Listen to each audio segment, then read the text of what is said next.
संत मिलन को जाइए तज माया अभिमान। ज्यों ज्यों पग आगे बढ़ें कोटिन यज्ञ समान।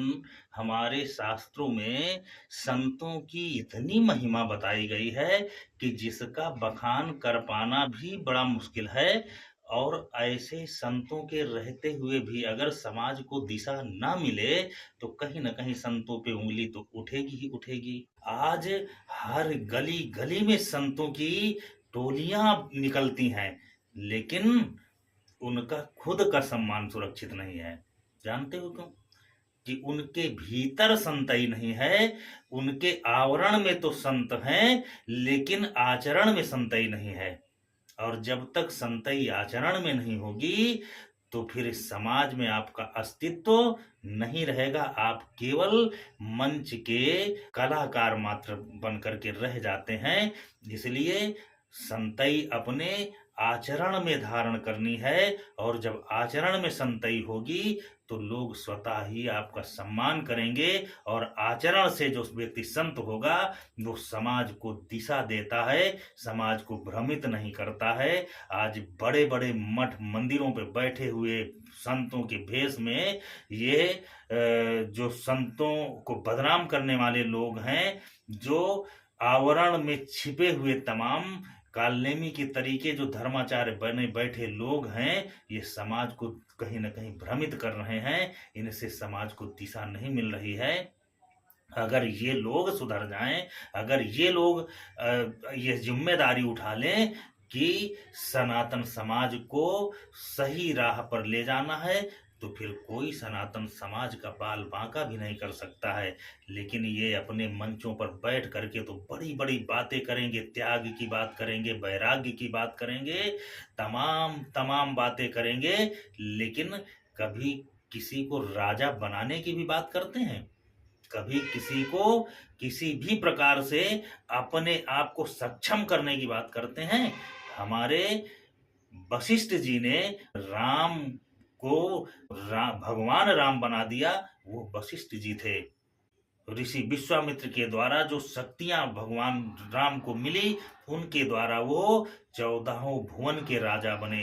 एक साधारण बालक को भगवान बनाने की क्षमता ये हमारे संतों में थी। वशिष्ठ जी और विश्वामित्र के द्वारा भगवान राम 14 भुवन के मालिक और इस ब्रह्मांड के नायक मर्यादा पुरुषोत्तम राम बन गए। चाणक्य के द्वारा विक्रमादित्य मौर्य का निर्माण होता है। सामर्थ गुरु रामदास के द्वारा छत्रपति शिवाजी का निर्माण होता है। ऐसे अनेक उदाहरण भरे पड़े हैं कि संत के द्वारा ही समाज को सुधारने वाले, समाज को सही दिशा देने वाले नवयुवक तैयार किए गए हैं। लेकिन आज जो संत बैठे हैं ये केवल या तो टोटका बता रहे हैं और या तो ऐसी घुट्टी बैराग और त्याग की पिलाते हैं कि जो उनके जीवन को ही नरक बना देती है। अरे आप वैराग्य भीतर धारण करो। वैराग्य बाहर की चीज नहीं है, वैराग्य भीतर की चीज है। जब आप भीतर से वैरागी होंगे तो आपको इस संसार की सारी वस्तुओं को तो व्यवस्था की दृष्टि से संग्रहित करना है। और संग्रहित करने के बाद भी आपकी इन व्यवस्थाओं पे आसक्ति न हो, यही वैराग्य है। अब आपके पास कोई चीज है ही नहीं तो आप उसको त्याग कैसे करोगे? अगर त्याग करना है तो पहले संचय करो। संचय करने के बाद आप अगर उससे आसक्त नहीं होते हो तो ये त्याग है। लेकिन आपके पास खाने को कुछ है नहीं और बैरागी बने बैठे हो। उपवास तो तभी होता है जब घर में खाने की चीजें भरी पड़ी हों और आप भूखे रह जाएं, अपना अन्न दूसरे को खिला दें, तो ये उपवास होता है। जब खुद के खाने की कोई व्यवस्था नहीं है और आप भूखों मर रहे हैं तो आप उसे उपवास कहेंगे क्या?